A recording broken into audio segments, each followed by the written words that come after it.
আজকে খুব সকালে ঘুম থেকে উঠে পড়েছি। এটা হচ্ছে তার আগের দিন। কারণ আজকে রোদ ছিল না। হালকা, হালকা বাতাস দিচ্ছে। সেজন্য কিছু কাপড়-চোপড় ধুয়ে ফেলেছিলাম। আর সেটা নিয়ে ছাদে আসছি আর তোমাদের সাথে সেই ভিডিওটা শেয়ার করছি। হ্যালো এভরিওয়ান, আশা করি তোমরা সকলে অনেক ভালো আছো। শ্রীদেবীর নতুন একটা ব্লগে তোমাদের সকলকে জানাই স্বাগত। নতুন যেহেতু আমি ইউটিউব চ্যানেল খুলেছি, তো নতুন চ্যানেলে সবসময় কয়েকটা ভিডিও তো আপলোড করা দরকার। কিন্তু আমি এই চ্যানেলটা খোলার পরে খুবই অসুস্থ হয়ে পড়েছি আমি, আমার ফ্যামিলির মেম্বার।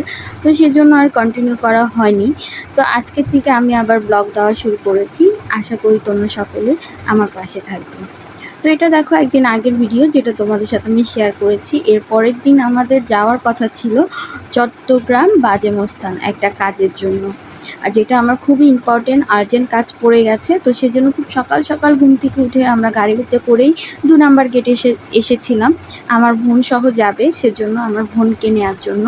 কিন্তু এসে দেখলাম আমার বোন এখনও পর্যন্ত পৌঁছায়নি। তো সেজন্য আমরা কিছুক্ষণ এই বিপ্লব উদ্যানে ওয়েট করতেছিলাম। তার বিপ্লব উদ্যানে আসার পর মনটা খুবই খারাপ হয়ে গেল, কারণ এখানের অবস্থা খুবই খারাপ। আর নতুন যখন ছিল তখন অনেকটা সুন্দর ছিল। তো দেখো আমরা বাজেমস্তান কাজ শেষ করে বাজেমস্তানের এই কচ্ছপগুলো যেখানে থাকে পুকুর, সেখানে চলে এসেছি। তো এখানে আসার পর মনটা আরেকটু ভালো হয়ে গেল। আমরা আগে যখন এসেছিলাম ৩-৪ বছর আগে, তখন কিন্তু কচ্ছপই ছিল, মাছ তেমন ছিল না। আর এখন কচ্ছপের তুলনায় মাছ অনেক বেশি। আর যাদের মন পরিষ্কার থাকে তাদের হাতেই নাকি কচ্ছপরা খাবার খায়, কিন্তু এখানের অবস্থা হচ্ছে কচ্ছপ কি খাবে, মাছেরাই আগে খেয়ে ফেলছে। আর কচ্ছপের মুখ পর্যন্ত পৌঁছায় না। আর ওদের একটা টাইম টেবিল থাকে যে টাইমে ওরা খাবার খায়, আর কিছু টাইমে ওরা খাবার খায় না। খিদা লাগলে খাবে, আর খিদা না লাগলে কিন্তু খাবে না। তো যাই হোক, আমরা মাজারে যাওয়ার খুব ইচ্ছা ছিল, কিন্তু আমরা সময় স্বল্পতার জন্য মাজারে যেতে পারিনি। কারণ কাঠগড় থেকে তোমার বাজেমস্তান যাওয়া প্রায় ৩-৪ ঘন্টার জার্নি, আবার সেই বাজেমস্তান থেকে কাঠগড় আসার আবার ৩-৪ ঘন্টা জার্নি।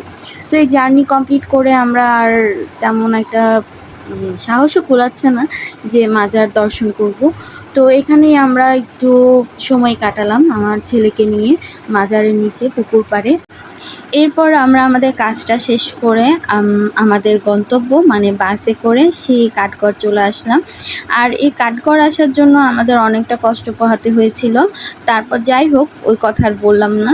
তো দেখো আমার ছেলে দুষ্টামি করছিল, তো ওর সাথে ওর জিনিসপত্রগুলো ঠিকঠাক করে আস্তে আস্তে আমার কাঁকরোল ভাজি আসলে পুড়ে গেছে। আজকে আমাদের বাসায় রান্না হচ্ছে ফল দিয়ে ডাল, কাঁকরোল ভাজি আর মিষ্টি কুমড়া ভর্তা।